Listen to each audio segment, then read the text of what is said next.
नमस्कार, मैं मान्यता टेकाड़े और आज गोवर्धन पूजा के इस शुभ अवसर पर मैं आप सभी के साथ श्री गिरिराज पर्वत के बारे में दो कहानियाँ साझा करने जा रही हूँ।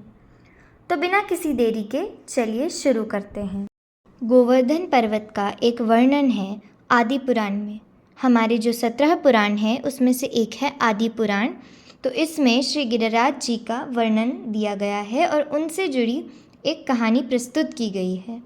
तो जब त्रेता युग में श्री हरि ने भगवान राम का अवतार लिया था और वे लंका जा रहे थे, तब समुद्र पर सेतु बनाने के लिए हनुमान जी ने हिमालय से एक पर्वत उठा लिया। जब वे पर्वत लेके जा रहे थे तो रास्ते में पता चला कि पुल बन चुका है। तो हनुमान जी ने उस पर्वत को वहीं छोड़ दिया। और वह पर्वत कौन सा था? वह था गोवर्धन पर्वत।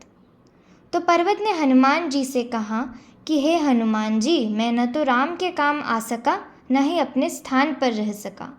हनुमान जी ने तब उस पर्वत को यह वचन दिया कि जब द्वापर युग में श्री विष्णु, जो कि श्री राम हैं, वह श्री कृष्ण के रूप में अवतरित होंगे, तब वह आपको अपनी उंगली पर उठाकर देवता के रूप में स्थापित करेंगे और आपकी सहायता लेंगे। और दोस्तों, ऐसा ही हुआ। भगवान कृष्ण ने द्वापर युग में ब्रजवासियों को इंद्रदेव के क्रोध से बचाने के लिए गोवर्धन पर्वत को अपनी उंगली पर धारण करा था। गोवर्धन पर्वत का दूसरा वर्णन ब्रह्मवैवर्त पुराण में दिया गया है। इसमें एक पौराणिक कथा के अनुसार प्राचीन समय में तीर्थ यात्रा करते हुए पुलस्त्य ऋषि गोवर्धन पर्वत के पास पहुँचे। यहाँ गोवर्धन की सुंदरता देखकर वह मंत्रमुग्ध हो गए और उन्होंने द्रोणाचल पर्वत से निवेदन किया कि आप मुझे अपना पुत्र गोवर्धन दे दीजिए। मैं उसे काशी में स्थापित करना चाहता हूँ और वहाँ रख कर उसका पूजन करना चाहता हूँ। द्रोणाचल यह सुनकर दुखी हो गए, परंतु गोवर्धन पर्वत ने कहा कि मैं चलने को तो तैयार हूँ, लेकिन मेरी यह शर्त है कि आप मुझे जहाँ रख देंगे मैं वहीं पर स्थापित हो जाऊँगा।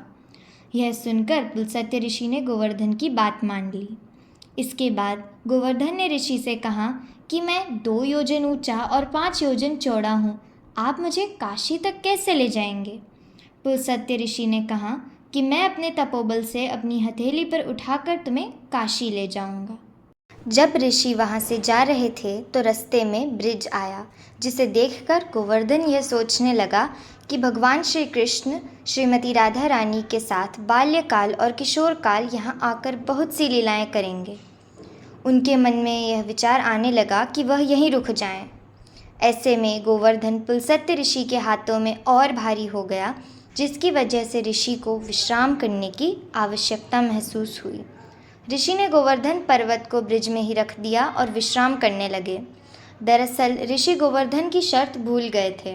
कुछ देर बाद ऋषि पर्वत को वापस उठाने लगे, लेकिन गोवर्धन ने कहा कि हे ऋषिवर, मैं यहाँ से कहीं नहीं जा सकता। मैंने आपसे वचन लिया था कि आप मुझे जहाँ रख देंगे मैं वहीं स्थापित हो जाऊँगा। यह सुनकर पुलस्त्य ऋषि उसे वहाँ से ले जाने का हठ करने लगे, लेकिन गोवर्धन यानी श्री गिरिराज पर्वत वहाँ से नहीं हिले। इस पर ऋषि क्रोधित हो उठे और उन्होंने जाते जाते यह श्राप दे दिया कि हे गोवर्धन पर्वत, तुमने मेरे मनोरथ को पूर्ण होने नहीं दिया, अतः आज से प्रतिदिन तिल तिल कर तुम क्षरण होते रहोगे और एक दिन ऐसा आएगा जब तुम धरती में समाहित हो जाओगे।